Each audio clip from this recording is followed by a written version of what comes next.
Visa ලබා දීමේදී VFS ආයතනයට visa விநியோகத்தை VFX நிறுவனத்துக்கு வழங்கியமையினால் மக்கள் பெரும் சிரமங்களை எதிர்கொண்டனர்.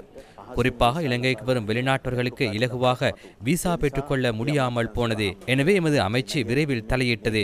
கடந்த 24 மணித்தியாலங்களில் நாம் எடுத்த முயற்சியினால் மீண்டும் பழைய முறைக்கு விசா வழங்க தீர்மானித்துள்ளோம். நீதிமன்றம் வழங்கிய உத்தரவை விரைவில் நடைமுறைப்படுத்தி இன்று முதல் பழைய முறைமையை மீண்டும் நடைமுறைப்படுத்துவோம். இன்று நள்ளிரவு 12 மணி முதல் இலவில் விசாவை பெற்றுக்கொள்ள முடியும். ஆன்லைன் ஊடாக வெளிநாட்டவர்களுக்கு இலகுவில் விசாவை விண்ணப்பிக்க முடியும். அத்துடன் விசா விநியோகத்தை VFS நிறுவனத்துக்கு வழங்கியமையினால் இடம்பெற்ற முறைகேடு தொடர்பில் உடனடியாக தடயவியல் கணக்காய்வை மேற்கொள்வதற்காக நடவடிக்கைகள் ஆரம்பிக்கப்பட்டுள்ளன. இந்த கணக்காய்வின் மூலம் குறித்த கொடுக்கல் வாங்கலில் இடம்பெற்ற முறைகேடுகள் குறித்து விசாரணைகளை முன்னெடுத்து எதிர்வரும் நாட்களில் சட்ட ரீதியாக நடவடிக்கைகள் எடுக்கப்படும். වහාම නීතිමය ක්‍රියාමාර්ග ඉදිරියේදී අනිවාර්යෙන් ගන්න.